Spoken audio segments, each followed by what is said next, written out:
Hey everyone, and welcome back to OneRoomOver Gaming. Okay, so last time I played Crimson Gray, we got through the first half. It was pretty calm, and so we met Lizzie Doss and kind of interacted with her a little bit, and it turned out maybe she's got a little something going on. She might be stalking me a little bit. I don't know, leaving me notes. And I've been talking to my therapist, and my name is John, and I have depression, and my life is a little hectic and weird and kind of gray, but it's getting interesting.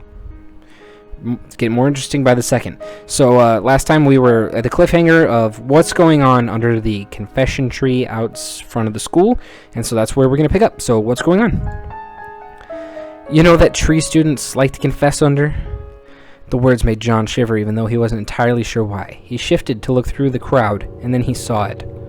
What is it? Uh-oh! Parts of the tree were still burning, but the rest was char, and ashes coated the ground near it. His throat was dry, as if the ashes were filling it. What happened? The cops are coming to check it out, but the shop teacher said it looked like arson. Someone covered the tree in gasoline and burned it down. See, this is why we need cameras. I've been telling the principal for years, but does he listen to me? No. No one thinks. Yeah, the teacher's got a camera agenda. That's what this game's about, the cameras at the school. The words slid off his mind, and John turned away without even saying goodbye, not entirely sure what he was doing. He stumbled straight to his locker. When he opened his locker, he discovered a folded note set in the exact center, like always. He stared at it for a long moment before unfolding it with trembling hands. I didn't like that tree either. He stared at the words as if they were foreign language, wishing he could avoid understanding the conclusion. I didn't like that tree either.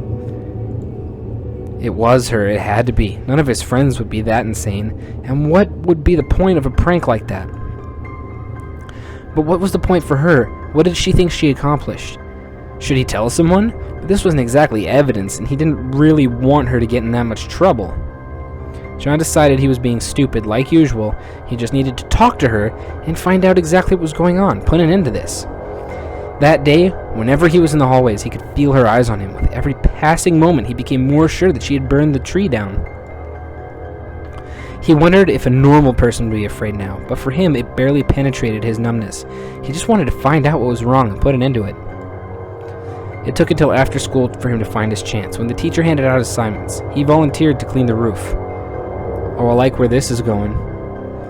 John stepped onto the roof and headed to the far side. After a few seconds, he heard the door open again. He ignored it and instead climbed up to the tank. The upper area was meant to be blocked off, but the janitors had stopped putting up the ladders years ago. And he turned, and to his shock, she was already coming up the ladder behind him. Reaching the top, she held her hands close to her chest and shuffled her feet demurely, but there was a spark in her eyes. Hello, Lizzie. Are you never going to greet me? Hello. Alright, you're smiling. Ah, I said it. I said it. Why are you following me? Because I like? Like? Is that what you say? Say like. Nope. Could this girl really have burned down the tree? It didn't seem like she had it in her. Were you the one leaving me notes in my locker? Yes. How did you know my combination? I watched you. You left me a note. It was almost too much. I took it home and I'll keep it forever and ever and ever. John realized that he was in way over his head, yet his mouth was still moving, asking the inevitable question. Why did you burn it down? Because it was stupid, tree. You're so smart. You said it just right. It was awful and stupid, and I hate it. And I hate it. I hate it. Hate. So much hate for the tree. She's getting angry. It's all because of you, John. I could never do what needed to be done before. Now I can. She wasn't stable. She wasn't even close. What had he gotten himself into? I finally found you. You're the only one for me. Part of him knew that he should do something, run away, call for help, yet... Why? Huh? Why do you care about me? That is actually a good question.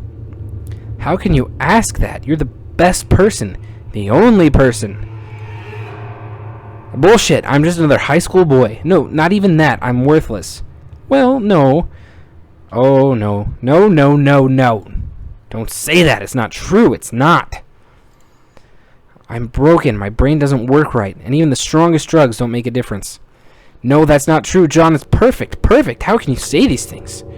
The way her words flowed together, addressing him directly one moment and then third person the next, bothered him almost as much as the look in her eyes. Whatever her issue was, it went deep. You're not well, Lizzie. You need help. Ah, you said my name. Oh, boy. But I can't help you. I'm not worth anything to anyone. Just forget about me and find someone else to care about. No, I could never. You're the only person who matters. But why? You don't even know me. You don't care about me. I'm just part of your problem. No. It would be better if I was gone. Maybe you'd get better then. That's not true. It's not. I love you, John. I've always loved you. Okay. This is bordering into some, fatal attraction territory now. I've watched you. Always. You're so good and kind and perfect. And even to a girl like me. This is all off of one smile, I might remind you all. Just, defending her on the roof one time, one smile, and a note that said thank you. That's it. And I didn't even know it was her. He could barely even listen to her words. John found himself wandering closer and closer to the side of the building, and she followed him automatically. And now it's getting into some very dangerous territory. You're so sad, but you're still kind. I don't know how. You should be broken like me, but you... I can't help you. If you want to help yourself, you need to forget about me and get real help. No, don't say that. You're confused. You're confused. Yes, confused. Poor John is so depressed. He's not thinking straight. He doesn't understand how much I love him. Ah, that's not love. He needs my help. That's not help. That's not love. That's not help. That's no. You put it back. Or throw it off the roof. I don't want any more of you until that's out of the picture. Where did you get that? The world froze for a moment as the knife glinted, and all he could do was stare at its edge. You just need someone to take care of you. I'll stop everyone who says unkind things about you. No, Lizzie. No, I should just take you home and keep you there, safe. Yes, you just need some help. No, where the hell had she gotten that knife? Would she actually use it on him? A second later, John realized it was a foolish thought. The girl had just burned down a tree because he said it was stupid. He had no idea if there were any limits on what she might do. I don't know that she has any limits, and would that really matter? He spent nights lying in bed, wishing he had never been born, wishing he had a way to end it all. No. You can't threaten me. John, get away from the edge. It's not safe. He took several steps to the very edge before she could stop him, and turned around to face her. The back of his shoes hung off the edge of the building, nothing between him and a fatal fall. This is not how anyone should handle their problems. I know, I am not an expert on depression or mental illness in any way, but I can tell you that John and Lizzie both have something that needs to be dealt with, and they're not doing it healthily. And I would never try and tell anyone what to do, but I I know that it's human nature to not ask for help and to not want to bother people, but there are people out there who want to be bothered. They want to talk to you. Talk to them. Don't do this. Don't play Crimson Gray for real. It's not a good idea. My life matters so much to you. Stop toying around with me. No, you don't understand. What do you even want? To stab me until I'm yours forever? Is that it? You're both not thinking clearly. Never. John is so good and kind, I would never need to stab him. Please come away. I'll take good care of you. You can't. Maybe you have good intentions, but you need help. And unless you can get it, you can only hurt me. Accurate. I will. Whatever you want, I promise. Just don't hurt yourself. Oh my god, can we get a good ending out of this? It was a lie, of course. She was just saying whatever it took to get him to step away from the edge. It was exactly how he had imagined it would go. He'd stand at the edge and everyone would say all kinds of lies about how much he mattered to them, because they'd care for the first time, not about him, but about the idea of him. No, just because she's a noodle But the look in her eyes, that couldn't be faked. It might be a twisted love, but she loved him utterly. I think it's stalking, but she needed help too. Maybe he could be the one to help her, assuming she didn't stab him. But what the hell was he living for anyway? Lizzie, would you make a promise with me? And suddenly, just like that, I thought we might be able to get a happy ending, and now I'm really worried about the ending. A promise?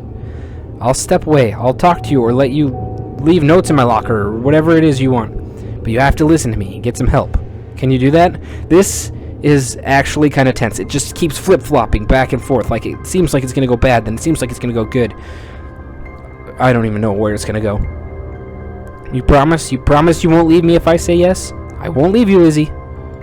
Forever? The answer stuck in his throat and he hesitated, wondering if he wasn't making a mistake and saying too much, but in the end he swallowed and nodded. Forever. Ah! Now set down the knife and I'll... Whoops.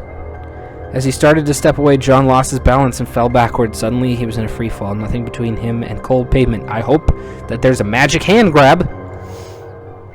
There we go. At that moment, Lizzie lunged forward insanely fast and grabbed his wrist. Impossibly, she held him up. Her body was thin, yet somehow she stopped his fall and held him with one hand. Her eyes held a mixture of unstable fear and twisted desire. In that moment, he knew with absolute certainty that if he had fallen, she would have thrown herself off after him. You can't die, John. You're the only one. The only one. With that same incredible strength, she pulled him back up to the rooftop. Fortunately, she had left the knife behind when she lunged to catch him, but he was still anxious about being close to her. John almost died. John, I love you. I don't want anything bad happen to you. It was clear she was completely unstable, but was she actually dangerous? She seemed to care about him more than anything. Or was he just so pathetic that he'd latch on to anyone who showed him the slightest affection? Worthless. You'll keep your promise, right? Of course, of course. Then tomorrow we'll go talk to someone, see if we can't get you some medication. Is that okay? Oh man, this is... woof. If that's what John wants, then of course it's okay. Good, then perhaps... But I want more than that. Oh, damn it. I love you, John. I've told you over and over. Don't you love me too? Oh god, now we gotta play this game. At least she was asking without the knife in her hand. But was there a good answer to that question? No, he had to think about it logically. She wanted him to answer yes, but that just might make her worse. The risk of saying no couldn't be ignored either, though. Cautiously say yes, let her down gently. Oh, jeez. Y'all are gonna have to give me just a minute.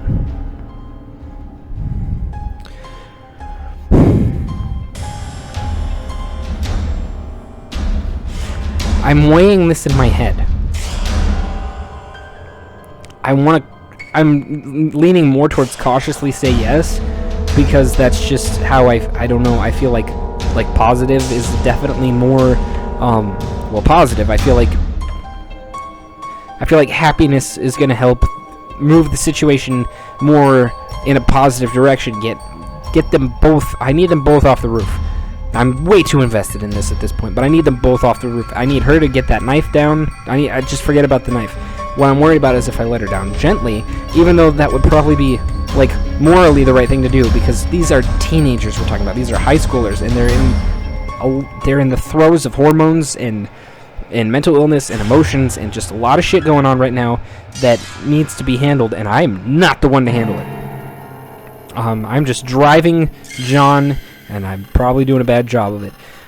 But I'm just saying, if I say yes now, then I'm hoping that we can both get off the roof and get some help, and that with time, both John and Lizzie will realize that this was just a really fucking rough time, and that, you know, somehow through some weird unstable craziness they managed to get each other in a weird way through this, and then they can get to a better place. But I'm worried if I let her down, she's just gonna grab that knife and it's gonna be stabby, jumpy, threatening, crazy eyes city up here, and I really don't know how to navigate either of these, but we're gonna say yes because I've been rambling. Lizzie, I don't know you very well, but yet despite all of this, I think you're a good person. No, no, I'm awful. John is just being kind. This game is perfect at making me hope one thing and then just tearing that rug right out from under me and not answering the question. I want to get to know you better, Lizzie. Maybe then I could love you. That's not a cautious yes. That's like a hopeful maybe. That was false advertising, game. Oh, he said it. He said it. Good enough for her, apparently. John desperately hoped that it wasn't a mistake. He hoped this all wasn't a mistake. But he hadn't been stabbed yet, and after how today had gone, that was good enough for him. Then I'll see you later, okay? I'll be watching you, but yes, later. You're not going to do anything crazy. No, John loves me. That's all that matters. We both need to get to class, but we'll talk tomorrow, okay? No, you both need to get down to the school therapist and have a talk ASAP. No class. Fuck class. Your teachers will understand. Go handle yourselves. Don't... Okay. The rest of the day was even more of a blur than usual, but everyone's voice is not echoing in his head. Not even echoing in his head, so yeah, more of a blur. Couldn't even hear people. John could hardly believe what he had just done. It all seemed like a dream now. Had Lizzie really pulled a knife on him? Had he really threatened to jump off the school building? It made him wonder if he wasn't the insane one, but no, it had really happened. For better or worse, he was stuck in this situation. Only when he headed to bed did John realize that he felt strangely alive, even better than after his therapy sessions. That's dangerous. Maybe it was the brush with death. Maybe it was just having something to think about other than his pathetic existence. But he felt almost good. Maybe that meant he was crazy too, but right now he was just glad to sleep soundly. Oh, don't get used to that, bud. Don't look for thrills. In the morning, it all seemed even more unbelievable. John sleptwalked through the whole routine, half certain that he would find out it had all been a dream. But when he arrived at school, he found Lizzie waiting for him by the school entrance. She looked like she could have been waiting there the entire night. I wouldn't doubt it if she had. When she saw him, though, her face lit up. John, you're finally here. I've been waiting so long. Good morning. Yes, it's a wonderful morning. I spent so long too nervous to talk to you, afraid that you would hate me, but we had such a nice talk. Now I'm barely nervous at all. But my heart, it still goes crazy every time you get near, John. Isn't it horrible that we have to be in different classes? Lovers shouldn't be separated like this. Will you eat lunch with me today? Please, won't you?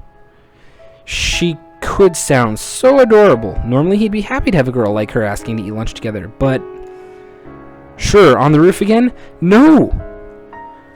Stop it with the roof, both of you! No, there might be unkind people there, and you might feel sad again. No, I have the perfect place. Oh, God. What, is it a furnace? It's a secret. I'll show you at lunchtime. No.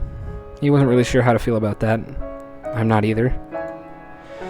For once, John had something to look forward to, or dread. Wasn't sure. The minutes seemed to crawl by until it was finally lunchtime. When he went looking for Lizzie, he discovered that she was waiting behind him, completely silent, watching him. It just sounds like a comedy sketch. It's like, oh, Lizzie, wait, hello, come on out. Lizzie, come back from behind there. Hi, Lizzie. He just needs a mirror. Just like, you're still back there. You're good. Let's go. We need to get to the cafeteria this way. Oh, we don't need to get to the cafeteria. Sorry, we don't. We're going to go into the forest.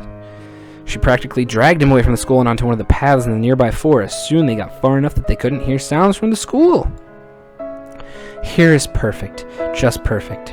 Lizzie faced away from him, giving a soft little laugh. Then suddenly she whirled around, thrusting something towards him. Please don't be the knife. A lunchbox! I worked really hard on this. You have to eat it. You have to. Okay. Thanks, Lizzie. She gave a little squeal and promptly sat down on a small rock. It seemed she had a second lunchbox of her own, but she kept it in her lap until he opened his. John was braced for a horror show, but to his surprise, it was normal food. It actually looked pretty good. He took a bite, and it tasted good too. John realized that Lizzie was staring at him intensely, as if her life was on the line, so he smiled at her. It's really good. Yay, I worked so hard on it. So, do you want to just eat together, or... This is a date, isn't it? We should get to know each other more. I want to know everything about you. Well, I'm nothing special. That's not true. Let me see what to say. It's so weird. Like, I need John to realize that he is... I don't know that... I would say special, I guess, because everyone is special. Everyone has something that makes them uniquely and inherently them, and that's... No one's useless, and no... Even if you feel useless, you're not, and there are people out there, believe me, you might not even see them, but there are people out there. Not Lizzie's.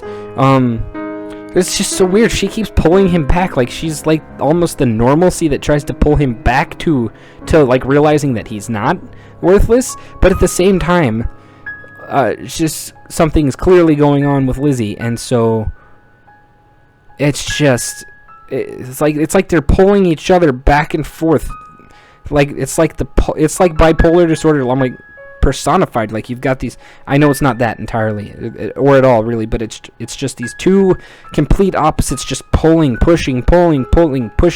So it's like there's give right when the other one. It's like hands pulling.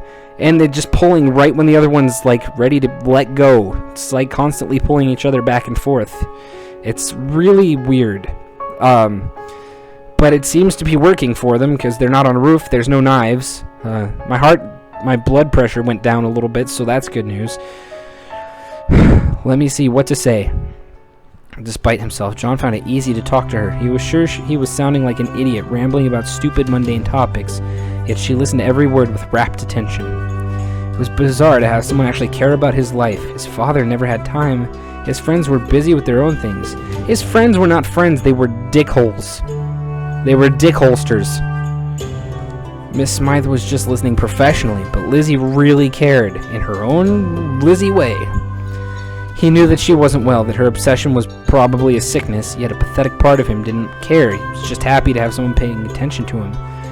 Only after talking for a long time did he realize he was talking about himself like a self-centered jerk. She didn't seem to mind, but he still felt guilty. Sorry, I've been talking a lot. I can do that sometimes. Or don't apologize. I like listening to you talk. It's pretty boring, though. I mean, you already know a lot about me. I want to know everything about you. I've been watching you a long time. I know all the facts, but I still don't know everything. I can't see inside your head. That's where the important parts of John are, but I can't see them. See, that's where it gets a little too muchy. That's where her sickness comes in. I wish there was a way to crack your head open and see all the thoughts inside. Don't. No, there's really happy music. There's really happy music, and it's a good time, and you guys are in the forest, and you're eating lunch, and no cracking heads open. Oh my god. John swallowed uncomfortably. You can just ask me what I'm thinking, okay? Okay, you're so nice, John. So, Lizzie, tell me about yourself.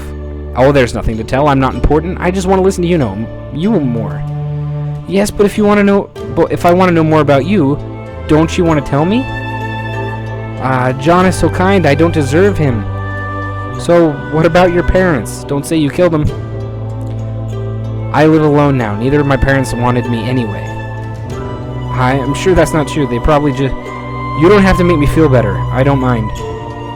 You don't mind that your parents... My father never loved me anyway, and my mother's dead now. Well, sounds suspiciously similar. My parents separated too. They never made it formal, but yeah, they're separated. Mom doesn't like to visit, and Dad's always at work, so it's not like he's... It's like he's really not there. You mean they just leave you alone? How horrible. How dare they just leave you like that? No. Clubs. Are you in any after-school clubs? It's like he's got to pull her back. Like, just as she's about to be a little too intense, he's got to pull her back from that. Any after-school clubs. When he wasn't pulling the conversation away from troubling topics, John actually found himself enjoying their talk. Or maybe he was just happy to be talking to someone and actually managing to pay attention to the conversation. He finished every bite of the lunch without thinking about it, given the way she stared at the last crumbs while he finished them. That was probably a good thing.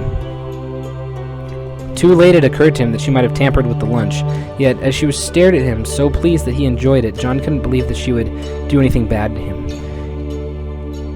As soon as he had that thought, he remembered the tree and shared involuntarily. After school, John had barely gotten out the door when he spotted Lizzie following him. It seemed as though she was stalking him at first, but when he made eye contact, she gave him a sweet smile and skipped forward. John, let's walk home together. Do we live in the same direction? No, but don't worry, I'll walk back to my house later.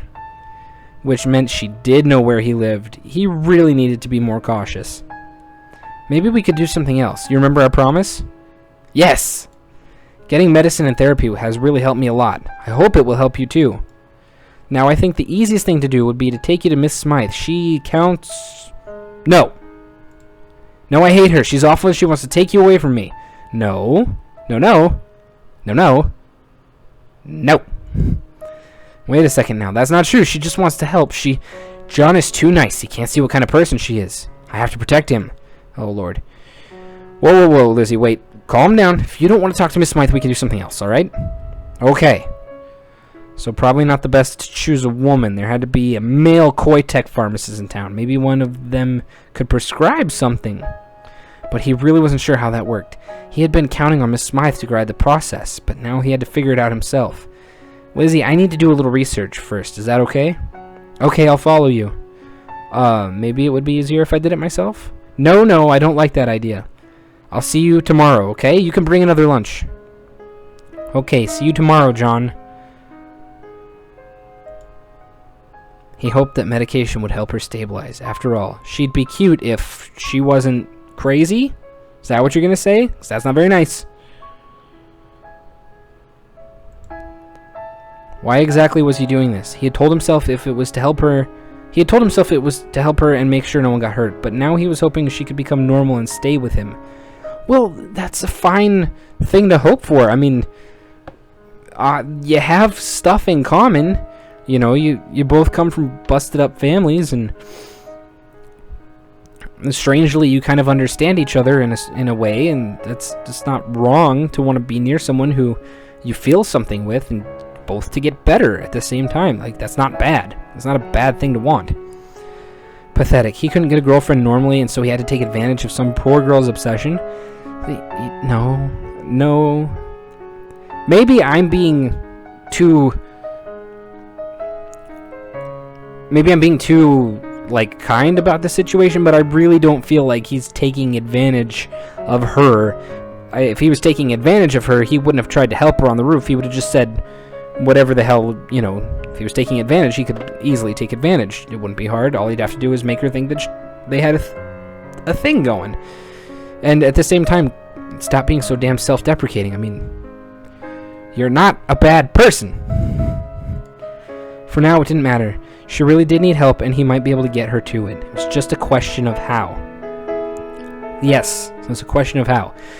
Alright, and how is going to have to wait, because I'm trying to keep these episodes short and manageable, and I'm really sorry to leave you guys with with a scenario where we want to see how it ends, or maybe it's just me that wants to see how it ends, but I don't know. If you guys want to see how it ends, I will play it. I'm going to finish this playthrough of it, but I mean, if you guys want to see more of this, if you guys want me to do a second playthrough where I explore different options,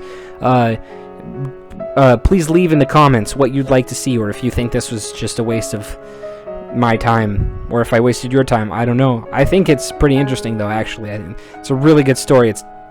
It's keeping me pretty engaged. And the art's good, and I just like it. I want to see where it goes. I hope it goes somewhere really happy.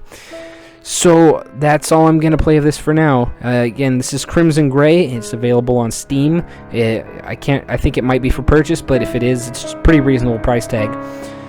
So yeah, that's gonna be all for right now. So thank you guys so much for watching, and until next time, you guys know where you can find me. I'll always be OneRoomOver, and until I see you guys again, happy gaming.